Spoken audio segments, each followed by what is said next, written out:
باش يكون عندكم علم راه يدور في البلاد. اليوم جبت لكم موضوع مشروع قانون البلدية الجديد اللي راه جاي في الطريق، واللي فيه تغييرات كبيرة بزاف غادي تمس كل البلديات في البلاد. نبداو بأول حاجة فيه وهي تصنيف جديد للبلديات. ما بقاش غير بلدية وصاي. المشروع يقترح 3 أنواع: بلدية حضرية، بلدية شبه حضرية، وبلدية ريفية، كل واحدة على حساب عدد السكان، الاقتصاد والموارد. الدولة غادي تعاون البلديات الضعيفة بمساعدات مالية. تاني، كيفاش يتعين المير.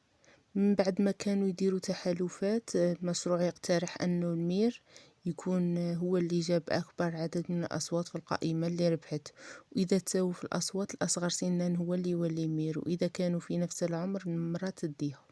ثالثا، واش يصرى يكون انسداد في المجلس البلدي.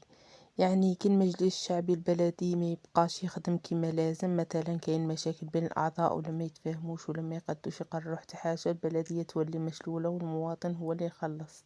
في هذه الحاله مشروع القانون الجديد يقول الدوله ما تخليش الامور هكا، تدخل وتعين جماعه يسموها مفوضيه مؤقته. وهاد الناس يكونوا مؤقتين، يخلفوا المجلس المنحل ويسيروا البلدية حتى يرجعوا الأمور لبلاصتها، يا إما بتنظيم انتخابات جديدة يا إما بحل دائم. بمعنى واحد آخر، إذا المير والمنتخبين داروا البلوكاج، الدولة تقول لهم حبسوا شوية، نجيبوا ناس واحد آخرين يسيروا بالعقل باش المواطنين ما يضيعوش. رابعا، صلاحيات جديدة للمير. المير يولي ضابط شرطة قضائية، يقدر يدير محاضر رسمية، يولي تحت تصرفه شرطة البلدية باش يطبق القوانين. خامسا، لجنة تشاركية.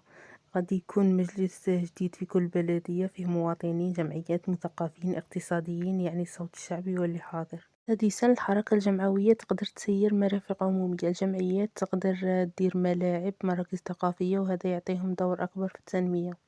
سابعا، بلدية تقدر تعاون بلدية. بلديات غنية تقدر تمول البلديات الفقيرة، وتقدروا ديروا مشاريع مشتركة ما بيناتهم.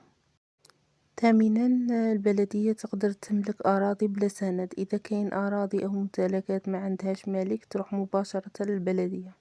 تاسعا، تغيير حدود البلديات. بمرسوم رئاسي يقدروا يضموا بلدية البلدية ولا يبدلوا الحدود بين البلديات وحتى الولايات.